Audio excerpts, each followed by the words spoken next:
INIFAP, Instituto Nacional de Investigaciones Forestales, Agrícolas y Pecuarias. Mi nombre es Martín Espinosa Ramírez, trabajo aquí en el Campus Experimental de Río Bravo y el día de hoy les voy a hablar sobre los avances de investigación en lo que es la agricultura de conservación en el norte de Tamaulipas. Debemos de pensar en una agricultura diferente para un clima cambiante, es parte de lo que queremos mencionar el día de hoy. La problemática del norte de Tamaulipas ya se ha evidenciado por muchos años en lo que viene siendo las grandes tolvaneras que se presentan ocasionando erosión eólica. El uso excesivo de rastreo continuo provoca que se muela mucho el suelo y con esto, bueno, se generan estos problemas de pérdida de la fertilidad y ocasionando erosión eólica en muchas superficies aquí en el norte de Tamaulipas. Tenemos deficiencias en lo que viene del recurso hídrico. Los principales cultivos como maíz, como sorgo, como soya y algodón no alcanzan a cubrir sus necesidades hídricas. Siempre se ha limitado en la captación de este recurso. Muchos de los vasos están vacíos. Hace falta esta precipitación por el cambio climático que se ha suscitado en los últimos años. También, bueno, muchas áreas del norte de Tamaulipas presentan problemas de salinidad. Se ha acumulado mucho la evapotranspiración y esto ha ocasionado grandes problemas de salinidad en áreas de riego y de temporal. También, bueno, la crisis energética que ha ocasionado en los últimos años, donde los altos costos de combustible han incrementado los costos de producción de los principales cultivos. Debemos de buscar cómo reducir estas actividades en lo que es la preparación del terreno para poder reducir los costos de combustible. ¿Qué es lo que estamos buscando? Bueno, pretendemos reducir lo que vienen siendo los costos de producción de un 30 a un 50%. Con la agricultura de conservación se ha evidenciado que se pueden reducir los costos de producción. Podemos reducir el uso de la maquinaria en el terreno, menos mano de obra, menos uso de la maquinaria y por ende pues nos puede prolongar más la vida de la maquinaria. Y bueno, también en este caso tiene un ahorro en el tiempo, ya que la labranza de conservación permite sembrar un nuevo cultivo inmediatamente después de que se terminó el anterior. En algunos terrenos se puede hacer hasta 2 cultivos, dependiendo de las condiciones climáticas. Bueno, voy a hablar de los principales, los 3 o 4 o 5 principios que tiene lo que es la agricultura de conservación.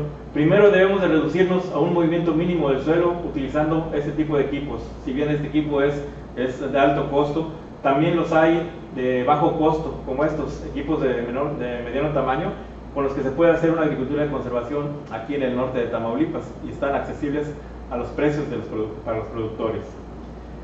Principio 2, debemos de pensar en retener los residuos de cosecha sobre la superficie para poder hacer una siembra sobre los residuos de cosecha. Esto le permite captar humedad, reducir la evaporación y por ende, bueno, se reduce también lo que es la pérdida de suelo por erosión eólica. Estos equipos se pueden utilizar, por ejemplo, aquí tenemos una labranza vertical haciendo su suelo sobre los residuos de cosecha. Pueden sembrarse directamente sobre los residuos de cosecha.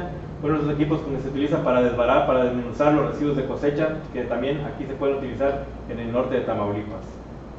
Sobre todo, nunca quemarlos, porque es una actividad que algunos productores realizan, el quema de los residuos de cosecha. Esto elimina los microorganismos benéficos sobre la superficie y, bueno, sobre todo reduce mucho la captación de lo que viene de la captura de carbono sobre la superficie del suelo. Se ha evidenciado que la cantidad de residuos de cosecha permite reducir la pérdida de suelo. Muchos investigadores han trabajado sobre esto y vemos que a medida que se incrementan los residuos de cosecha sobre la superficie, se ve una reducción en la pérdida de suelo, sobre todo por erosión eólica y por erosión hídrica. Como principio 3, tenemos que debemos hacer un uso de rotación de cultivos. Tenemos que buscar a diversificar a los productores, plantearles qué otros cultivos pueden utilizar, no nomás solamente sorgo, solamente maíz, sino que debemos de pensar en utilizar algunos que se puedan adaptar aquí en la región. Podemos utilizar trigo, podemos utilizar garbanzo, que se ha validado aquí en el norte de Tamaulipas, frijol, maíz en cero labranza, podemos utilizar el cultivo de la soya también como una leguminosa, canola también que se puede utilizar como un cultivo de invierno y también el cultivo del girasol.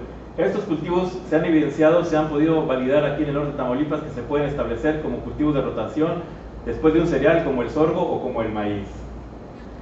Como principio 4, bueno, tenemos que pensar en dirigir siempre una rodada de lo que viene siendo la maquinaria para poder reducir la compactación en las áreas de siembra.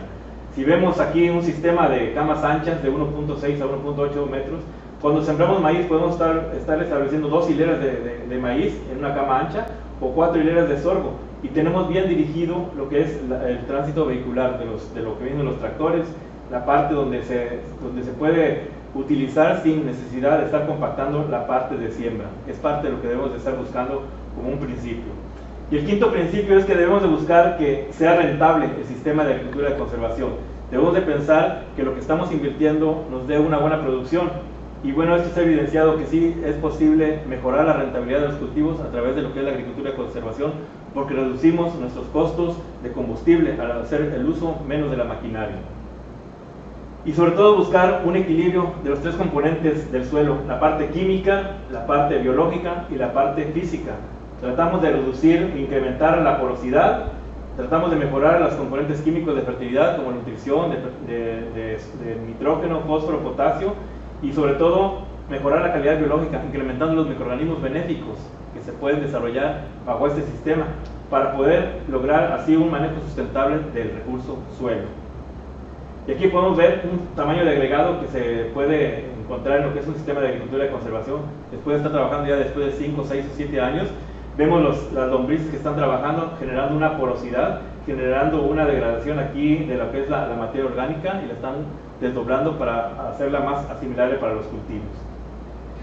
Hemos evaluado 5 sistemas de preparación de la cama de siembras. Podemos ver que tenemos barbecho más rastra como un tratamiento, subsuelo más rastra y 3 componentes de labranza de conservación. Una donde hemos eliminado los residuos de cosecha, otra donde hemos dejado un 50% de los residuos de cosecha y 0 labranza con el 100% de los residuos de cosecha, y los hemos evaluado aquí en el norte de Tamaulipas. Son parte de los resultados. Aquí vemos en la cama ancha donde están los residuos de cosecha. Se está sembrando con 6 cuerpos de sembradoras, siembra directa, es el cultivo del maíz, aquí está su desarrollo y aquí está ya haciéndose los riegos de este cultivo. Cuando hacemos agricultura tradicional, por lo general hacemos hasta 8 pasos o 9 pasos de la maquinaria en el sistema, porque hacemos desvare, hacemos rastra, barbecho, ya sea rotura o subsuelo, otra vez rastra, cruza, bordeo, corremos calles y llegamos a la siembra. Cuando trabajamos con agricultura de conservación, nos vamos un poco más al desvare, hacemos aplicaciones de herbicidas, podemos hacer una formación de la cama si es necesario, si no la podemos evitar y podemos irnos a aplicar un herbicida selectivo y aplicamos una siembra directa sobre los residuos de cosecha. Y bueno, aquí está, haciéndose la siembra sobre los residuos de cosecha. En esta etapa se hace la aplicación del herbicida en este cultivo de maíz. En esta etapa estamos haciendo la aplicación de la fertilización y bueno, los riegos que se hacen sobre lo que viene siendo el sistema de rodado en el sistema. Cuando evaluamos la humedad captada sobre la superficie del suelo, la humedad volumétrica, vemos que los sistemas de labranza de conservación es donde se presenta mayor contenido de humedad volumétrica. Contrasta mucho con el sistema tradicional donde hacemos subsuelo más rastre, sobre todo el barbecho más rastre, donde hay menor contenido de humedad sobre la superficie. Cuando evaluamos infiltración acumulada en el perfil, vemos que los sistemas de labranza se incrementan, se da una mayor infiltración acumulada y es menor en un sistema de barbecho más rastre. Lo que es la infiltración acumulada en el perfil del suelo se muestra menor en este sistema tradicional donde se incluye el uso de la rastra.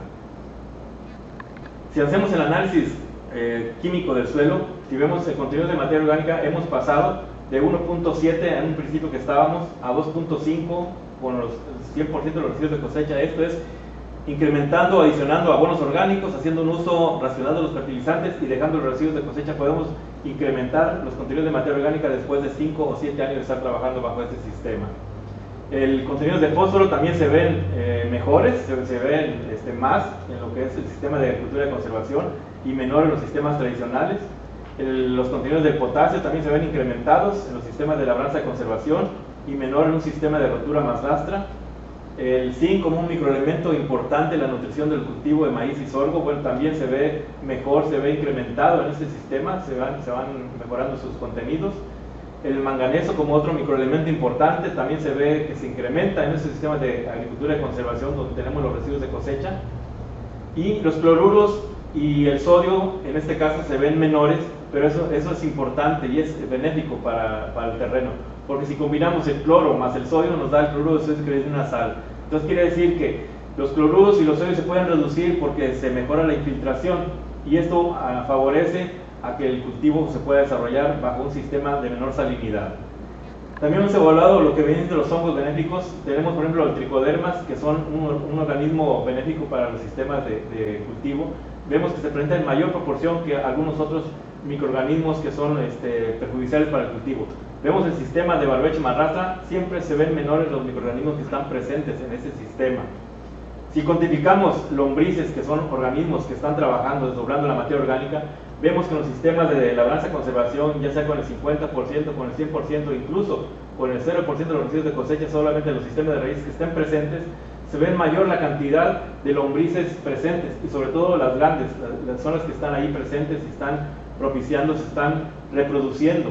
Y es muy diferente al estar trabajando con un sistema de subsuelo marrasa, porque estos sistemas eliminan o exponen las lombrices hacia al medio ambiente y mueren. No se propicia la reproducción de estos microorganismos. Y bueno, esto es lo que hemos trabajado ya en los últimos 5 o 7 años en un sistema de agricultura de conservación, y hemos podido evidenciar que reducimos los costos de producción y logramos una producción similar y en algunos casos hasta mejor en un sistema tradicional donde se hace rotura, donde se hace el uso de la rastra y el uso de fertilizantes químicos de la manera tradicional. Muchas gracias. Gobierno de México.